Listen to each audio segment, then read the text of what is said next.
Midnight horror স্টেশনের সমস্ত গল্প শুনতে চলে আসুন আমাদের নতুন ঠিকানায় mhstation.com। শুনতে থাকুন আজকের গল্প আমার ভিতর ও বাহিরে।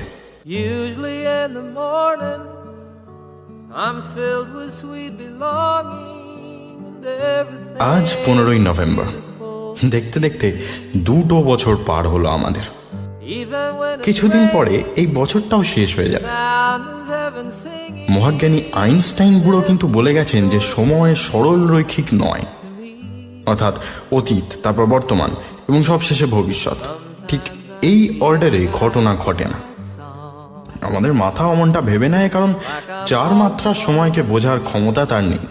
মানে ধরে নিন আজ দ্বিতীয় জন্মদিনে আমরা যে গল্পটা শোনাতে চলেছি সেটা হয়তো আপনারা প্রথম গল্পটার আগেও শুনেছেন। না না, বিশ্বাস করুন, কোনো খারাপ অভিসন্ধি নেই। আসল কথা যেটা বলতে চাইছি সেটা হলো আজকের অডিও স্টোরিটা আপনি আগেও দেখে থাকতে পারেন। অর্থাৎ গল্পটা আমরা আমদানি করেছি 2011 সালে মুক্তিপ্রাপ্ত সাউথ কোরিয়ান সিনেমা সিউনি থেকে। তবে লেজা মুড়ো টুকেনি, খানিকটা খাবলে নিয়েছি বলতে পারেন। যাকে এই যে সময় সরল রৈখিক নয়, এটা কিন্তু আমরাও বুঝি মাঝে মাঝে। নিজের ছোটবেলার স্কুলের সামনে গিয়ে দাঁড়ালে ছোট মনে হয় না নিজেকে? পুরনো রাফ খাতার পিছনে কাটাকুটি খেলার ছকগুলো ফিরিয়ে নিয়ে যায় না অতীতে? যে মেয়েটার জন্য ঘন্টার পর ঘন্টা অপেক্ষা করেছিলাম অটো স্ট্যান্ডে, তার জন্য আর অপেক্ষা করি না। শুনতে থাকুন মিডনাইট হরর স্টেশনের দ্বিতীয় জন্মদিনে বিশেষ গল্প আমার ভিতর ও বাহিরে। Sometimes I feel like a sad song, like I'm all alone without you.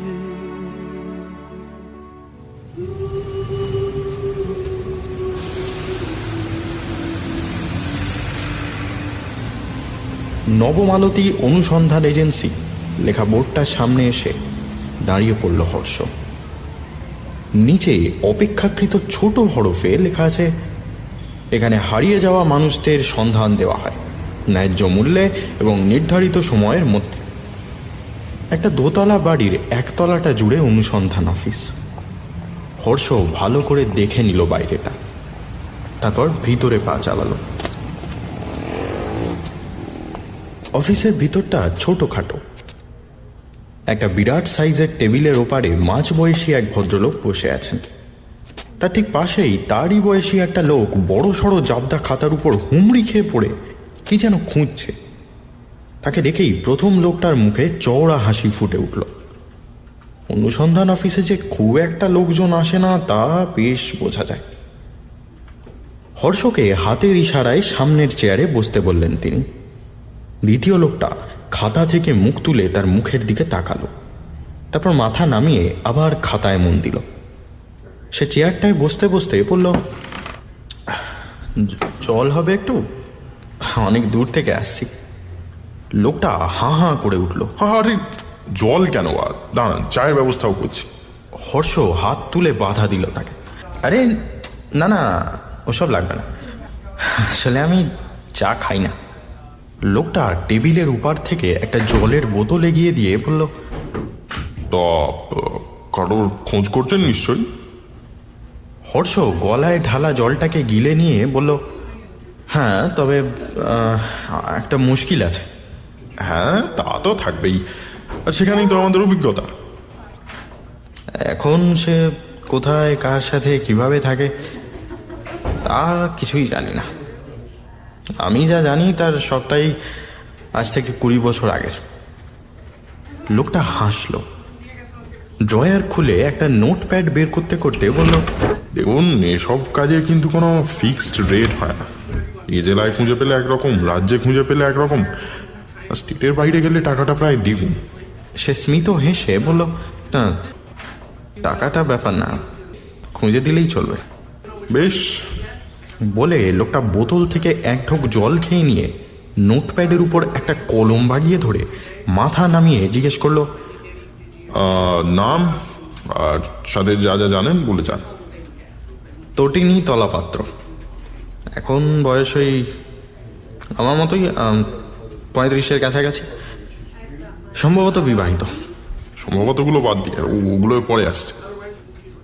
20 বছর আগে সে নীলাচল বোর্ডিং স্কুলের ছাত্রী ছিল। গায়ের রং ফর্সা, খাড়া বাঁকানো নাক, গোল বড় বড় চোখ, মুখের নিচের দিকটা শোভ, রোগাটে চেহারা। বাবার নাম? জানি না। চাকরি বাকরি বা ওই জাতীয় কিছু? জানি না। স্কুলের পর কোন কলেজে পড়তো? মাথা নাড়ে হর্ষ।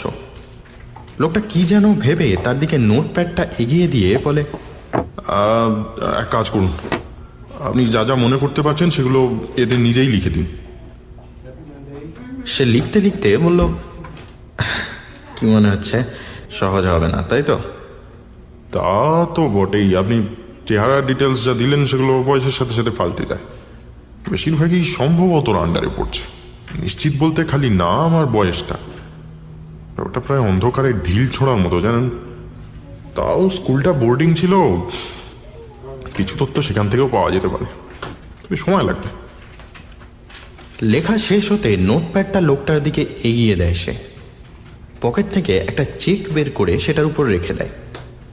টেবিলের ওপারের লোকটা খুশি হয়ে সেটা আবার ড্রয়ারে চালান করতে করতে বলে, 3-7 পরে একবার ফোন করে নেবেন, বুঝলেন। আশা করি তার মধ্যেই কিছু জানাতে পারবো।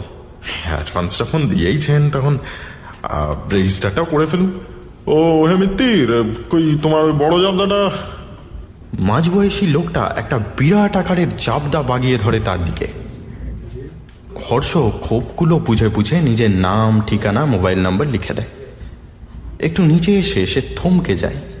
উল্লেখিত ব্যক্তিকে সন্ধানের কারণ। তাকে ইতস্তত করতে দেখে আগের লোকটা গলা খাঁকারি দেয়। থাকে, ওটা খুঁজে পাওয়ার পরে লিখলেও হবে, ফর্মালিটি জাস্ট। একগাল হেসে উঠে পড়ে হর্ষ। করমর্দন করে দরজার দিকে কয়েক পা এগিয়ে গিয়েও থেমে যায়। পেছন ফিরে আবার চেয়ারের দিকে এগিয়ে আসে। টেবিলের উপর ঝুঁকে পড়ে বলে, একটা ডিটেল ভুলে গেছিলাম জানেন। এটা নিশ্চিন্তের আন্ডারেই ফেলতে পারেন। কি বলুন তো? When the work's all done and the sunset glow, pull out the fiddle and rosin up the bow. Kids are asleep, so I keep a catalog and thank God. দাঁত নেই, আমি গ্যারেন্টি দিয়ে বলছি ওর দাঁত নেই। তোর সব গুজো। বড় লোকের মেয়েদের এমনিতেই চোয়াল ভারী হয়। বড় লোকের মেয়ে? তোকে কে বললো? খবর নিতে হয় চাঁদু, বাবার নুনের ব্যবসা। নুন? তবে সমুদ্র থেকে জল তোলে আর ছেঁচে প্যাকেট করে, তাই দিয়ে তোর আমার বাড়িতে রান্না হয়। যার বাবা নুনের ব্যবসা, তার মুখ সারাক্ষণ এমন আলো না হয়ে থাকে কেন? তাই বলছিলাম নিশ্চয়ই দাঁত ভাঙা। কিরে, তোর কি মনে হয়? এতক্ষণ আমি একটু দূরে বসে দুজনের কথাবার্তা শুনছিলাম। মুখ তুলে বললাম, হ্যাঁ, কি নিয়ে? সে কি, মন কোথায় থাকে? বলছি টিটির দাঁত আছে না নেই? আমি কি করে জানবো? কি করে জানবি মানে? কালই তো কথা বলছিল তোর সাথে। সে তো সিগারেটের প্যাকেট আছে কিনা জিজ্ঞেস করছিল। সিগারেট হোস্টেলে? এই তো মাথা খারাপ নাকি? ভাবলো কি করে? বললো তোদের খেতে দেখেছে। জানকী স্যারের ড্রয়ার থেকে কত কষ্ট করে জোগাড় করেছিলাম। এতদিনে সন্দেহ করেছে মনে হয়।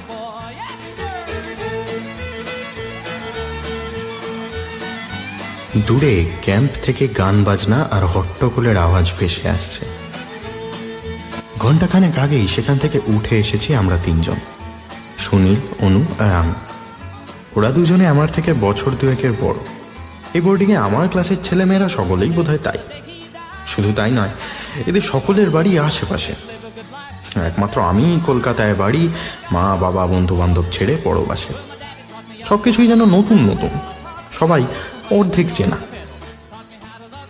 মাঠের ঠিক মাঝখানটায় বড় করে আগুন করা হয়েছে। তার চারপাশে গোল করে ঘিরে বসে হই হল্লা করছে ছেলেরা।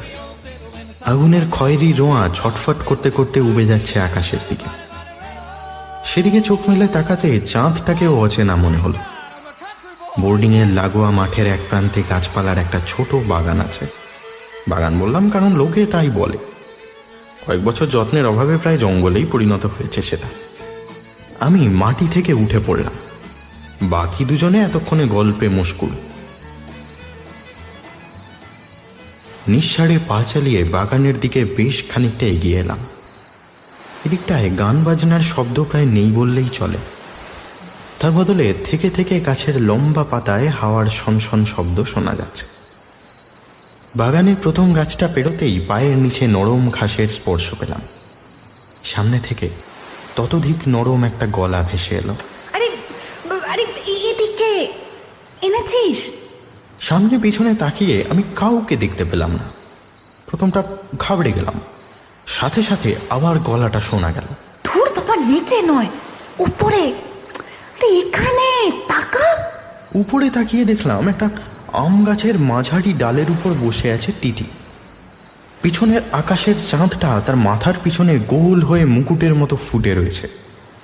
আমি পকেট থেকে একটা মোচড়ানো সিগারেট বের করে বললাম, এই যে। এখান থেকে কি করে নেব? উঠে আয়। আমি একটু ইতস্তত করে বললাম, গাছে উঠতে পারি না। চেষ্টা কর। আচ্ছা দেখ, ওই ওই নিচে ডান দিকটা করে দেখ, ওই দিকটা। হ্যাঁ হ্যাঁ হ্যাঁ, ওখানটায় একটা খাঁজ আছে, ওটা বেয়ে উঠে আয়। আমি বাক্য ব্যয় না করে সিগারেটটা পকেটে ঢুকিয়ে খাঁজটা খুঁজে নিলাম। সেটায় চাপ দিয়ে উপরে উঠতে বেশি অসুবিধা হলো না। মুশকিল হলো ডালটার উপরে উঠতে। কনুয়ের কাছটা ছড়ে গেল, মাথাটা একবার ঠুকে গেল গাছের কাণ্ডে। ধুলো ঝাড়তে ঝাড়তে আমি গাছের উপর উঠে এলাম। আগের মতোই সিগারেটটা এগিয়ে দিয়ে বললাম, না ধরো। বস না, তারা আছে নাকি? না। তাহলে বস, কেউ এদিকে এলে বলবি কেমন? নতুন স্কুল তো, আমারও ভয় লাগছে। তোমার কিসে ভয় লাগে? তেমন কিছুতে না, খালি ইঞ্জেকশনে। তোর লাগে না? পকেট থেকে দেশলাই বের করে সিগারেট জ্বালালো টিটি। তারপর ধোঁয়ার চাদরে হারিয়ে যেতে যেতে বলল, স্কুলটা খারাপ নয়, শুধু এই একটাই সমস্যা, বড্ড কড়াকড়ি। তুইও তো নতুন, অসুবিধা হয় না? ওই একটু। সে এবার গাছের দুদিকে পা ঝুলিয়ে আমার দিকে ঘুরে বলল, আচ্ছা তুই এত কম কথা কেন বলিস বলতো? আমি আমি কি বলবো? যা ইচ্ছে। আচ্ছা আগে বল, তুই এই সিগারেটটা কোত্থেকে জোগাড় করলি? আমার বন্ধুদের থেকে। এমনিতে দিয়ে দিল? না, খাবো বলে নিয়েছি। তো খেলি না কেন? আমি খাই না। আচ্ছা তোর আমার নাম মনে আছে? হ্যাঁ। বল তো কি? আমি কিছু বললাম না। মাটির দিকে অনেকক্ষণ তাকিয়ে আছি এক দৃষ্টে। দেরি হয়ে যাচ্ছে। সুনীল আর অনু এতক্ষণে হয়তো খেয়াল করেছে আমি নেই। কি রে, এরই মধ্যে ভুলে গেলি? ভুলিনি, কিন্তু বলবো না। কেন? কারণ এখানে আমার ঠান্ডা লাগছে। তাতে কি হলো? বেশি ঠান্ডা লাগলে আমি তোকে বলে ফেলি। কিন্তু তার সঙ্গে আমার না। কথাটা শেষ হওয়ার আগেই হো হো করে হেসে উঠল টিটি। এর আগে তাকে কোনোদিন হাসতে দেখিনি। তার দিকে তাকাতে আপনা থেকে কয়েকটা শব্দ বেরিয়ে এলো আমার মুখ থেকে।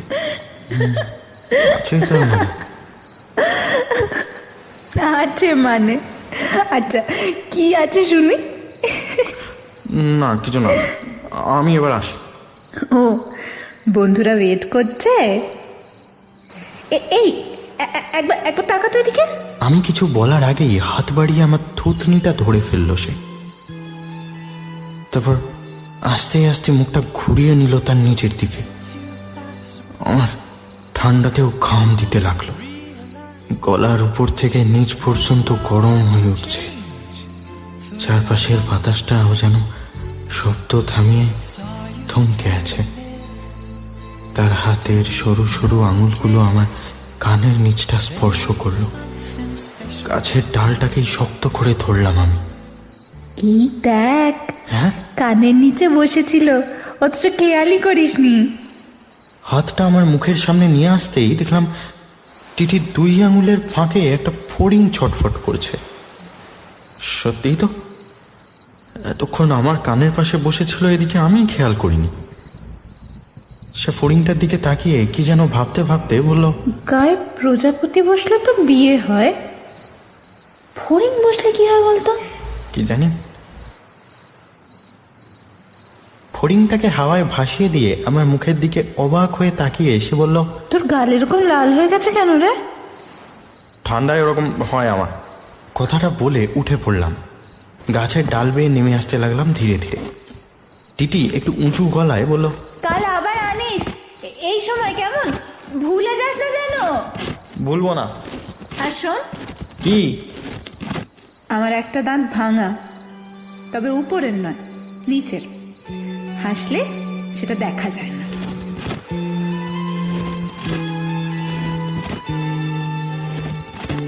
বাগান পেরিয়ে মাঠের উপর এসে দাঁড়াতে কাউকে দেখতে পেলাম না। একটু দূরে মরা আগুনের বুক ছাইতে ঢেকে আছে। স্কুল কম্পাউন্ড জুড়ে কুয়াশা নামছে। নিজের গালে একখানা হাত রাখলাম, কে জানে কতটা লাল হয়েছে। ছোট থেকে এই এক মুশকিল, ভাগ্যিস এখন শীতকাল। ধীর পায়ে স্কুলের দিকে হাঁটতে লাগলাম আমি। Dreams are my reality, the only kind of real fantasy. Illusions are a common thing. I try to live in dreams. It seems as if it's meant to be. এ ধরনের ইনফরমেশন অতটা হেল্প করে না, বুঝলেন? মানে বছর 40 মহিলাকে তো আর হুট করে গিয়ে বলা যায় না, কই একটু হাঁ করুন দেখি দাঁত আছে কিনা দেখবো। হর্ষ হাসল, মাথা নামিয়ে নিয়ে বলল, আর তো তেমন কিছু জানি না। এর মাঝে একবারও কোনো খবর পাননি? না, সে সময়কার কোনো বন্ধু বান্ধব? যোগাযোগ নেই কারোর সাথে। আমি আসলে ওখানে বছর 3 বেশি পড়িনি। তো এই তটিনী তলাপাত্র এখন কি করেন জানেন না? না। বেশ, এটুকু দিয়েই দেখা যাক। Let's hope for the best. Nabamalati অনুসন্ধান এজেন্সি থেকে বেশ কিছুটা এগিয়ে এলো হর্ষ। বাড়ি ঘরের আড়াল সরে যেতেই একটা দোতলা ছেলেদের স্কুল চোখে পড়ল। আজ শনিবার, তাই একটু আগেই স্কুল ছুটি হয়ে গেছে। বেশিরভাগ ছাত্রই কম্পাউন্ড ছেড়ে চলে গেছে অনেকক্ষণ আগে। দু একজন এখনো ইতস্তত ছড়িয়ে স্কুলের বাস আসার অপেক্ষা করছে। বিল্ডিংয়ের ছাদেও একজনকে দাঁড়িয়ে থাকতে দেখল হর্ষ। কি মনে হতে এক পা করে স্কুলের রাস্তা ধরে এগিয়ে এলো সে। স্কুলের গেট দিয়ে দৌড়ে ভিতরে ঢুকতে যাচ্ছিল একজন। হর্ষকে প্রায় ধাক্কা দিয়েই ছুটে বেরিয়ে গেল সে। ওরে দেখে যা রে। হাসি মুখে কথাটা বলে সামনে মুখ ফিরিয়ে আবার আগের মতোই হাঁটতে লাগলো সে।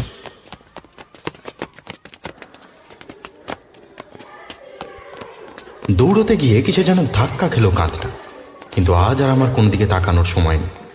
এমনিতেই বড্ড দেরি হয়ে গেছে। ভিতরের গেটটা পেরোতেই সুনীলকে দেখতে পেলাম।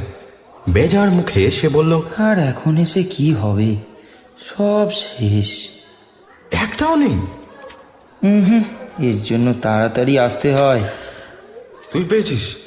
না, আমি আসার পর কয়েকটা ছিল, কিন্তু ততক্ষণে লাইন পড়ে গেছে। হতাশ হয়ে আমি সিঁড়ির এক পাশে বসে পড়লাম। সুনীল আমার পাশে এসে বলল, মন খারাপ তাই তো? তোর কতদিনের ইচ্ছা ছিল কনসার্ট শুনবো।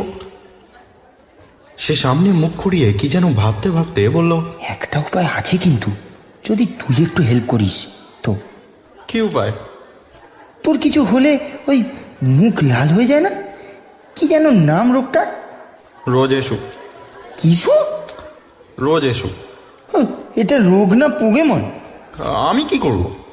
যাই হোক, রোগটা হলে কি হয় রে?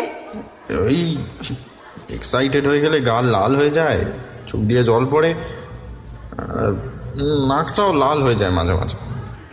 আর কালাও হয়ে যায়। হ্যাঁ, না না না, ওসব কিছু হয় না।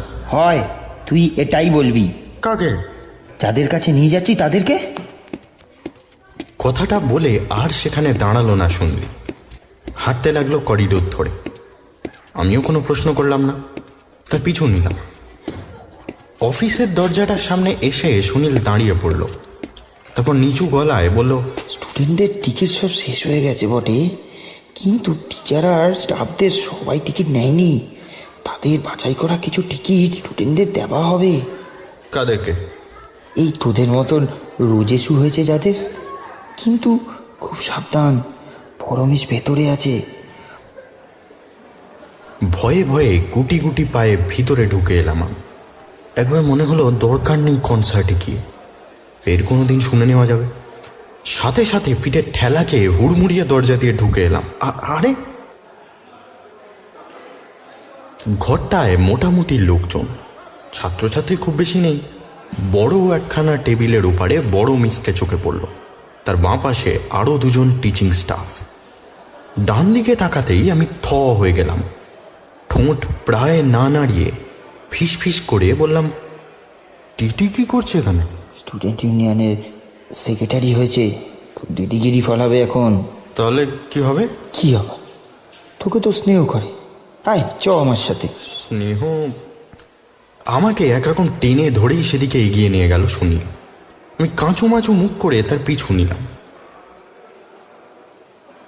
চশমাটা নাকের ডগায় রেখে একটা খাতায় কিছু লিখছিল তটিনী তলাপাত্র। আমাকে দেখেই তার মুখে একটা হাসি খেলে গেল। তারপর আমার সাথে সুনীলকে দেখা মাত্র মিলিয়ে গেল সেটা। কি চাই? সুনীল মাথা নামিয়ে কান চুলকাতে চুলকাতে বলল, নিজের জন্য কিচ্ছু চাই না, আসলে হর্ষ নতুন এসেছে। তোকেই বলতে দে, তুই এসেছিস কেন? ও একটু লাজুক টাইপের, এইখানে থাকে না তো। জানি। কি হয়েছে বল। ওর একটা বিচ্ছিরি রোগ আছে। রোগ? কি রোগ? রোজেসু।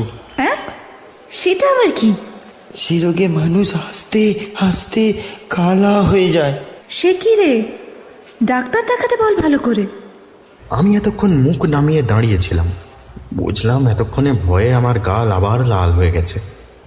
মুখ তুলে বললাম, ডাক্তার দেখছে তো? ওর কান দুটো বেশি দিন নেই। কেন? কান খসে যাবে নাকি? থাকলেও আর বেশি দিন শুনতে পাবে না, তাই বলছিলাম। সুনীলকে আমতা আমতা করতে দেখে তাকে হাত তুলে থামিয়ে দিল টিটি। তারপর কি যেন ভেবে মাথা নাড়াতে নাড়াতে বলল, আমি এমনিতেই ভাবছিলাম ওর কনসার্টে যাওয়া উচিত। আমাদের থেকে বছর দুয়েকের ছোট বলে কারোর সাথে মিশতে পারে না বেচারা। কথাটা বলে আবার খাতায় মন দিল টিটি, যেন ভুলেই গেল আমাদের কথা। সুনীল ফিসফিস করে বলল, ভাব দেখেছিস যেন ক্লিওপেট্রা সিংহাসনে বসেছে। সাপের কামড় যেদিন খাবে বুঝবে। এ বাবা, তোরা এখন এখানে দাঁড়িয়ে কি করছিস? ওই যে টিকিটের ব্যাপারে। ঠিক আছে, আমি ওকে বলে দিচ্ছি, তুই যা। সুনীল কি যেন একটা ভাবতে ভাবতে বেরিয়ে গেল ঘর থেকে। টিটিও আবার খাতায় মন দিল, যেন ভুলেই গেল আমার কথা। চশমাটা আবার আগের মতোই নাকের ডগায় ফিরে এসেছে। বড় মিস পাশে বসে মাঝে মাঝে কিছু ইনস্ট্রাকশন দিলে মাথা দুলাচ্ছে। অফিসের জানলা থেকে শীতের রোদ টেবিলের উপর গায়ে এলিয়ে দিয়েছে। সেই জায়গাটার উপর টিটির হাতটা এলে হাত ঘড়ি থেকে প্রতিফলিত হয়ে এক ঝলক রোদ খেলে যাচ্ছে আমার চোখে। এদিক ওদিক চেয়ে দেখলাম আমি, যে যার নিজের কাজে ব্যস্ত। সার্টিফিকেট আছে? হঠাৎ করেই প্রশ্নটা ধেয়ে এসেছে আমার দিকে। আমি চমকে ফিরে তাকিয়ে বললাম, কিসের? ওই যে কি রোগ বললি তার? এখানে তো নেই, বাড়িতে। আবার চুপচাপ। একবার ভাবলাম উঠে চলে যাই, তারপরেই মনে হলো সুনীল এতটা কাজ এগিয়ে দেওয়ার পরে টিকিট ছাড়া ফিরে গেলে সম্মান বলে আর কিছুই থাকবে না আমার। এদিকে আয় দেখি একবার। বুঝলাম আমাকে টেবিলের ওদিকে ডাকছে সে। আমি দুরু দুরু বুকে ধীর পায়ে উঠে গিয়ে দাঁড়ালাম তার পাশটায়। চেয়ারে বসেই আমার কাঁধে একটা হাত রাখলো সে। সুনীলটা আমাদের ব্যাচের সব থেকে বড় গুলবাজ, মিশিস না ওর সাথে। আমি আর কিছু বললাম না, বলা উচিত হবে না, ডাহা মিথ্যেটা ধরা পড়ে গেছে। আমার কাঁধের উপর হাতটা ক্রমশ ঠান্ডা মনে হচ্ছে। এই ব্যাস এই সামনের খাতাপত্র বন্ধ করতে করতে এসে বলল, ব্যাস এই হয়ে গেছে, আমার এখানের কাজ মোটামুটি শেষ, চ ঘুরে আসি। কোথায়? আরে চলই না। অফিসের দরজা দিয়ে বেরিয়ে এলাম দুজন। এতক্ষণে দুপুরের আলো বাইরে ঝলমল করছে। আমাদের পাশাপাশি দুটো ছায়া একটু দূরে গিয়ে পড়েছে। ছাদের উপরে এসে দাঁড়িয়েছি আমরা। স্কুলের ছাদটা সবার জন্য, যদিও এখন বিশেষ লোকজন চোখে পড়ল না। পিঠের ব্যাগটা কোলের উপর রেখে একদিকের পাঁচিলে বসে পড়ল টিটি। আমি বসলাম তার সামনে। স্কুলের পাশেই ছেলেদের হোস্টেল, তার পাশেরটা মেয়েদের। সেই বিল্ডিংয়ের একপাশ দিয়ে নারকেল আর তাল গাছ লম্বা হয়ে উপরে উঠেছে। ঝালরের মতো ঝুলন্ত পাতার গা বেয়ে রিনরিনে হাওয়ার স্রোত বয়ে এসে টিটির চুল এলোমেলো করে দিচ্ছে বারবার। তুই দিনরাত কি লিখিস রে? আমি গাছের দিক থেকে মুখ ফিরিয়ে বললাম, কি লিখি মানে? সুনীল বলছিল জানলার ধারে বসে বড় সড়ো একটা কাগজে কি সব যেন আঁক কাটিস। ও না না, কিছু লিখি না। সত্যি করে বল, কবিতা না প্রেমপত্র? তোর বলছি তো কিছু লিখি না। তোমাকে ওরা মিথ্যে বলেছে। লেখ লেখ, তোকে দেখলেই মনে হয় বড় হয়ে গিয়ে না ওই কবি টবি গাছের কিছু একটা হয়ে যাবে। আমি কবিতা লিখি না। প্রথমে কিছুটা দমে গেল সে, তারপর দূরের প্রান্তে তাকিয়ে ভাবুক গলায় বলল, আচ্ছা তোর কি হতে ইচ্ছে করে রে, মানে বড় হয়ে? কি জানি, ঠিক করিনি। সে কি, এত বড় হয়ে গেলি অথচ বড় হয়ে কি হতে চাস সেটাই ঠিক করিসনি? না। কেন, তুমি কি হবে?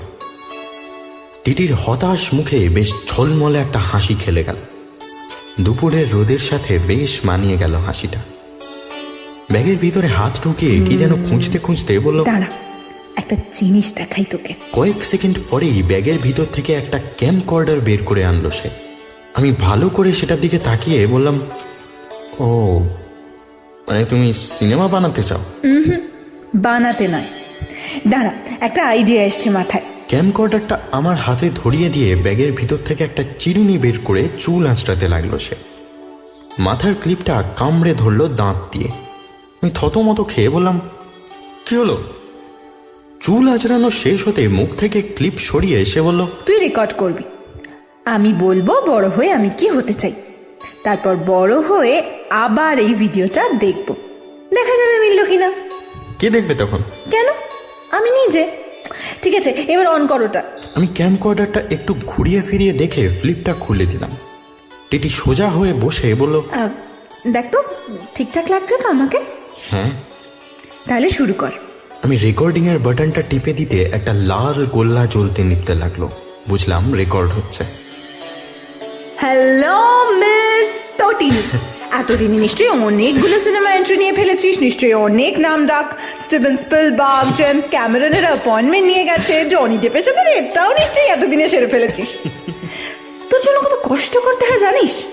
চা খাওয়া ছেড়ে দিয়েছিস, ওতে নাকি গায়ের রং কালো হয়ে যায়, সিগারেটটাও ছেড়ে দেবো। হ্যাঁ রে, বাবা মা ভালো আছে তো? ওদেরকে না আমার প্রণাম জানাস। এই বাবা, এইটা না কিরম বোকা বোকা শোনালো, জায়গা হয়ে গেছে, ব্যাস বন্ধ কর। এই আমি ক্যামকর্ডারটা বন্ধ করে তার হাতে দিলাম। সেটা ব্যাগে ঢুকিয়ে চেন আটকাতে আটকাতে একগাল লাজুক হেসে সে বলল, ব্যাস এটা আবার বড় হয়ে দেখবো মেলে কিনা। আচ্ছা তোর মনে হয় না আমি একদিন সিনেমা এন্ট্রি করতে পারবো? হ্যাঁ, না করার কি আছে? আর তুই সেই সিনেমায় গান লিখবি। আমি লিখতে পারি না। তাহলে থাক। আবার সব চুপচাপ। আগের মতোই দূরের হাওয়া বয়ে আসছে অনর্গল। ছাদের লাগোয়া অফিস ঘর থেকে মৃদু গুঞ্জনের আওয়াজ আসছে। টিটিও এই ভাগে অন্যমনস্ক হয়ে কি যেন ভাবতে লেগেছে। কিন্তু আমি চেষ্টা করতে পারি। কি চেষ্টা করবি? আমি হঠাৎ করে কথাটা বলায় সে খেই হারিয়ে ফেলেছে। গান লেখার। সত্যি? খুশি হয়ে আমার কাঁধে একটা কনুই রাখলো টিটি। তারপর একটা হাতের তালু আমার দিকে বাড়িয়ে দিয়ে বলল, প্রমিস? রোজ এসু। আমার গাল আবার লাল হতে শুরু করেছে। দুপুরের রোদ ঠান্ডা একটুও নেই। কয়েক সেকেন্ড সেইভাবেই চুপ করে রইলাম। টিটির হাতটা এখনো বাড়ানো রয়েছে।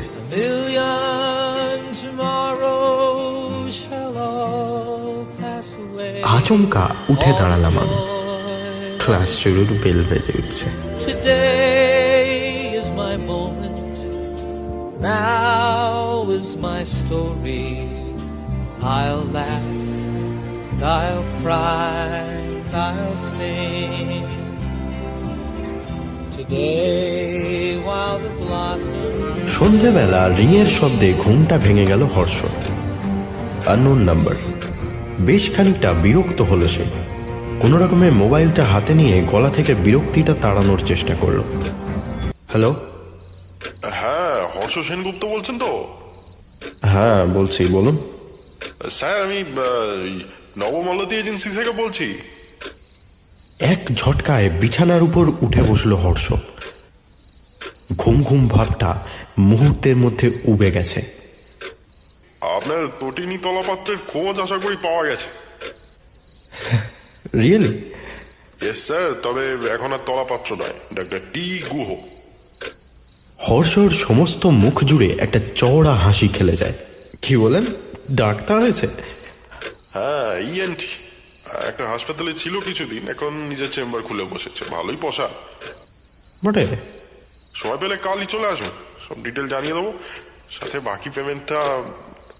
ওকে, কাল সকালের দিকে যাই।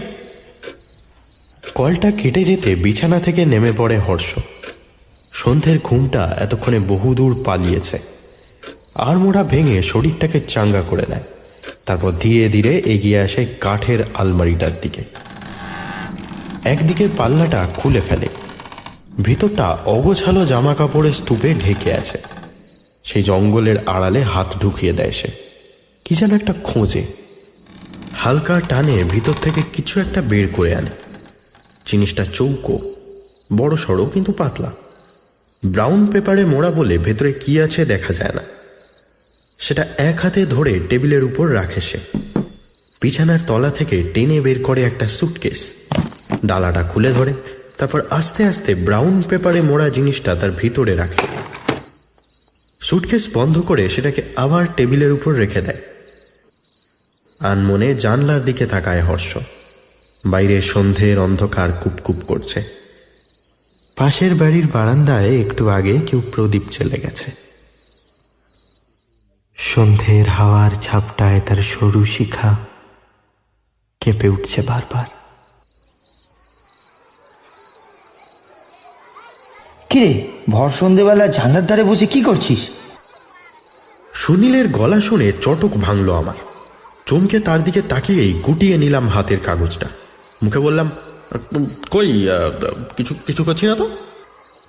কয়েক পলক চুপচাপ আমার দিকে তাকিয়ে থেকে সে বলল, তোর কেসটা কি বলতো? সারাদিন কেমন যেন উদাস উদাস ভাব, আর ওই কাগজখানাতেই বা কি লিখিস? কিছুই না, ওই আঁকি বুকি। তাহলে কাউকে দেখলেই ওরম লুকিয়ে ফেলিস কেন? আমি উত্তর দিলাম না। সেও আর আগ্রহ দেখালো না। জিজ্ঞেস করলাম, আচ্ছা জনি ডেপকে বলতো। সে চোখ গোল গোল করে বলল, সে কি রে, চিনিস না? না। আরে সেই যে পাইরেটস অফ দি ক্যারিবিয়ান, লম্বা লম্বা চুল। মিস তলাপাত্র তো আবার ওনার খুব বড় ফ্যান।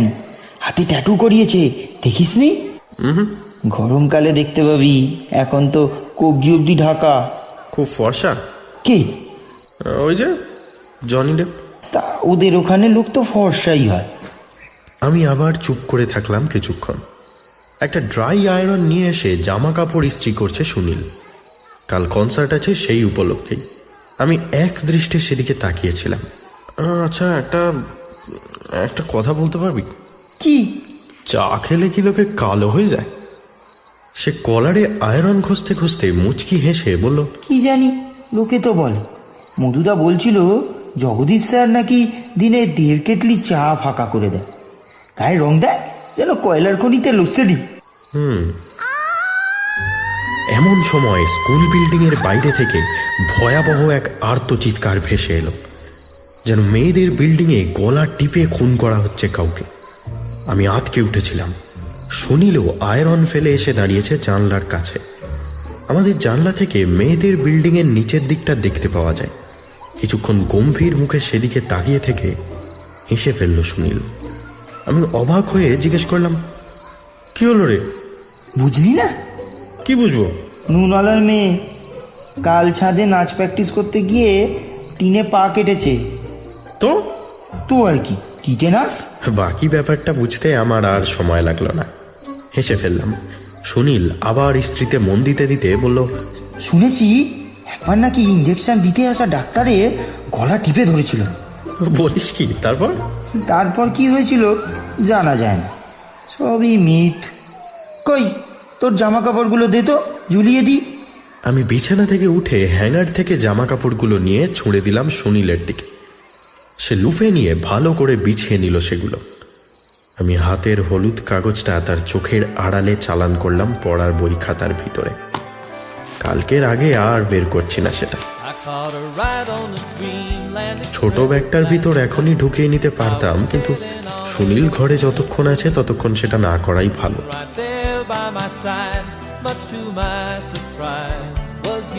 জানলা দিয়ে আবার বাইরে তাকালাম আমি। হোস্টেলের সামনের রাস্তাটা দিয়ে হেঁটে বেরিয়ে গেলেন ডাক্তারবাবু। বাইরে গাড়ি দাঁড়িয়েছিল। হাতের অ্যাটাচি কেসটা তার ভিতরে রেখে সশব্দে দরজা বন্ধ করে দিলেন তিনি।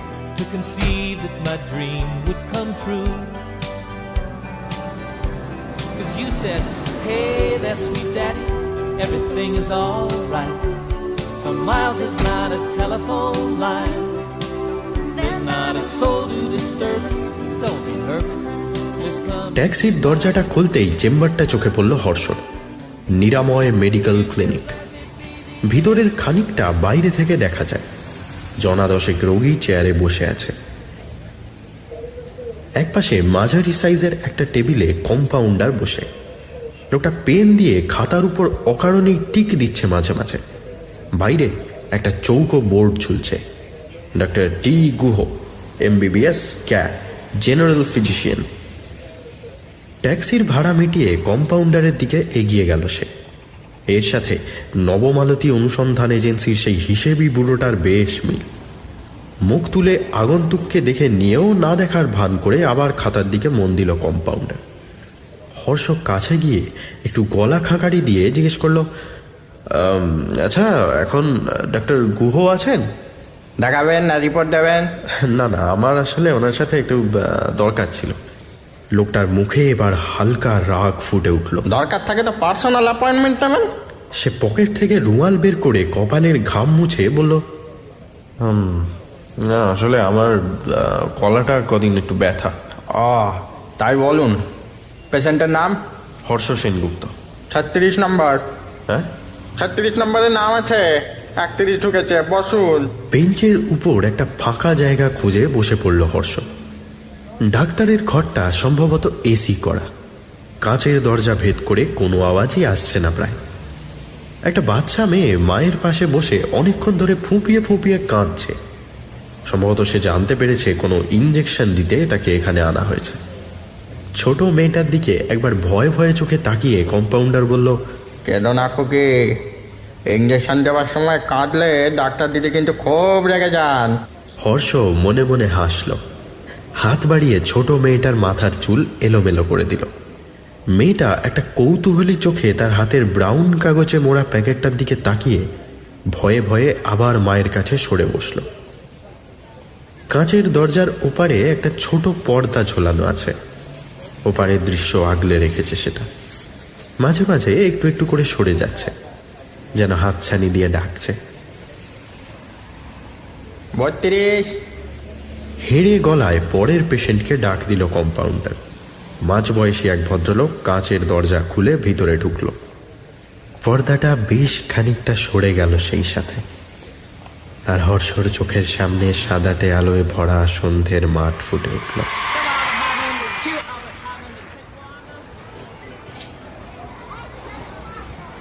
কনসার্ট হলের দরজা খুলে বাইরে বেরিয়ে এলাম আমি। সামনের মাঠটা স্কুলের ছেলে মেয়েতে ভরে গেছে। কনসার্ট এখন মাঝপথে। আমেরিকার লোকগীতি শুরু হয়েছে, যাকে বলে ফোক। বাইরে মাঠের উপরেও গানের আসর বসেছে। কেউ গিটার, কেউ মাউথ অর্গান, কেউ খালি গলায় গান ধরেছে।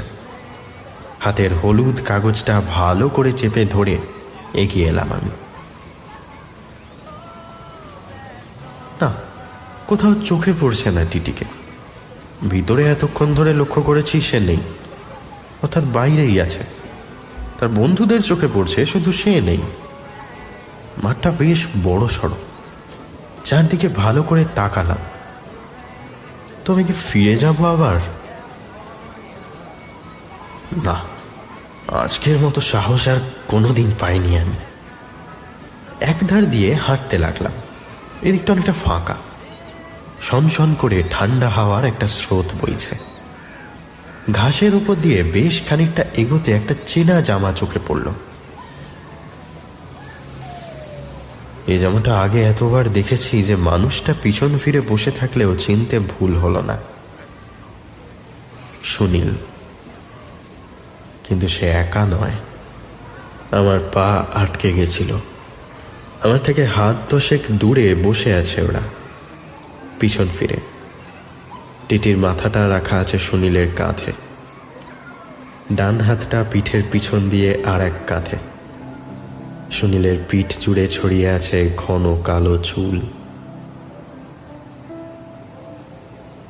কয়েক মুহূর্ত চুপ করে দাঁড়িয়ে থাকলাম আমি। খেয়াল ছিল না কখন নিজে থেকেই খসে পড়েছে হাতের কাগজখানা। নিচু হয়ে সেটা তুলে নিয়ে আবার পিছন ফিরলাম। একটু আগের ঠান্ডা হাওয়াটা এখন গরম হয়ে উঠেছে। দুহাতে কাগজটা চেপে ধরে কনসার্ট হলের দিকে হাঁটতে লাগলাম আমি। তীরের মতো 2-1 ফোঁটা জল এসে পড়ল আমার গায়ে। বৃষ্টি নামছে। ঘাসের উপর আমার পায়ের শব্দ হয়েছিল কিনা মনে নেই। মনে হলো পিছন ফিরে আমাকে দেখতে পেয়েছে ওরা। দূর থেকে ডাক ভেসে এলো, হর্ষ, এই হর্ষ, আরে আরে শোন শোন, এই হর্ষ। হর্ষ সেনগুপ্তা আর 36 হর্ষ সেনগুপ্তা কে আছেন? নিজের নামটা কানে আসতে চটক ভাঙল হর্ষ। হাতের প্যাকেটটা আঁকড়ে ধরে তড়ি ঘড়ি উঠে দাঁড়ালো সে। ভিতরে ডাক পড়েছে। 35 নম্বর বেরিয়ে গেছে, এবার তার ভিতরে যাবার পালা। দ্রুত পায়ে এগিয়ে এসে কাঁচের দরজাটায় ঠেলা দিল সে। এয়ার কন্ডিশনের ঠান্ডা হাওয়ার ঝাপটা এসে লাগলো তার মুখে। এক হাতে সরিয়ে ফেলল দরজার পর্দাটা। ঘরটা ছোটখাটো। একপাশে একটা ছোট টেবিলের ওপারে বসে আছেন বছর 40 এক মহিলা। তার চোখে ভারী ফ্রেমের চশমা, চওড়া কপাল, মুখের চামড়ায় হালকা বয়সের ছোঁয়া। ভুরু দুটো তীক্ষ্ণ ফলার মতো সরু, শক্ত চোয়াল আর উজ্জ্বল চোখ দুটোয় নামটা বেশ মানিয়ে যায়। ডাক্তার দিদি। হর্ষর দিকে তাকিয়ে অল্প হাসলেন তিনি। গলা ব্যথা?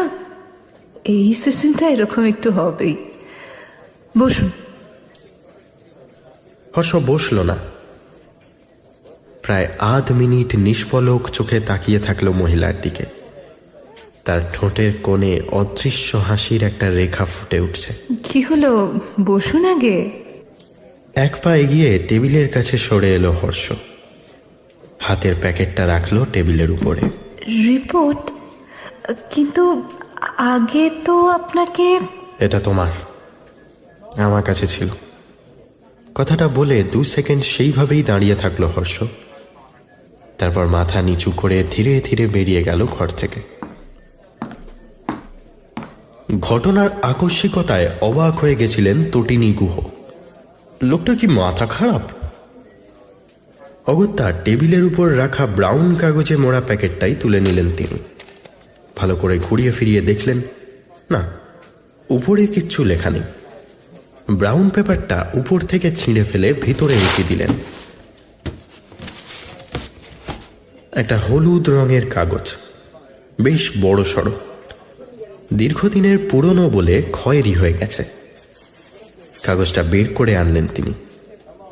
না, রিপোর্ট নয়, এমনকি কিছু লেখাই নেই তাতে। আছে শুধু পেন্সিলে আঁকা একটা ছবি। অবাক হয়ে ডাক্তার গুহ দেখলেন আজ থেকে 20 বছর আগে অনেকটা এইরকমই দেখতে ছিল তাকে। সেই ঝলমলে চোখ, সেই কোকড়ানো চুলে অর্ধেক ঢাকা মুখ। ছবিটা এ লোকটার কাছে কিভাবে? মুহূর্তে চেয়ার ছেড়ে উঠে পড়লেন তটিনী গুহ। দরজা ঠেলে এক ছুটে বাইরে বেরিয়ে এলেন। ঝিরঝিরে বৃষ্টি শুরু হয়েছে, আর দেখা যাচ্ছে না লোকটাকে। তার বাইরে আসার আগেই গলিপথে হেঁটে চলে গেছে লোকটা। হতবাক হয়ে সেখানেই দাঁড়িয়ে রইলেন তিনি। অনেকটা দূর হেঁটে এসে একটা বেঞ্চ চোখে পড়ল হর্ষর। জামা কাপড় সব সপে হয়ে ভিজে গেছে। বেঞ্চের উপরেই মুখ ঠেকে বসে আছে একটা বছর 18 ছেলে। বৃষ্টির শব্দ ছাপিয়েও শোনা যাচ্ছে তার মৃদু ফোঁপানোর আওয়াজ। তার গাল দুটো টকটকে লাল হয়ে আছে। ছেলেটাকে চিনতে পারল হর্ষ। ধীরে ধীরে দুহাতে তার কান্নায় ভেসে যাওয়া মুখটা নিজের কাছে টেনে নিল সে। হাত দুটো রাখলো কাঁধে। এখন তার বুকে মাথা রেখে আগের মতোই কেঁদে চলেছে ছেলেটা। হর্ষর সমস্ত মুখ জুড়ে এক অদ্ভুত মায়াময় হাসি খেলা করছে। দুটো হাতের মাঝে নিজের সমস্ত কৈশোরকে চেপে ধরে বৃষ্টিতে ভিজতে লাগলো সে।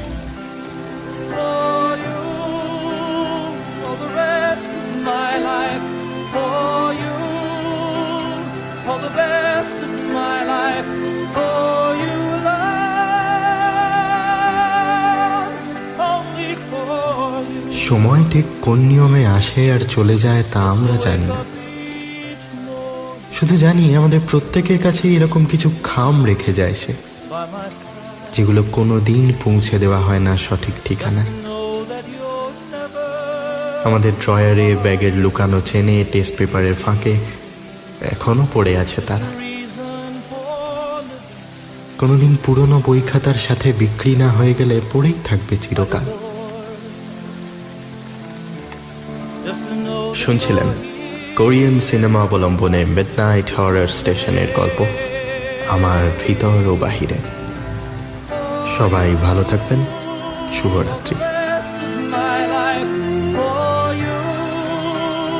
All the best of my life for you.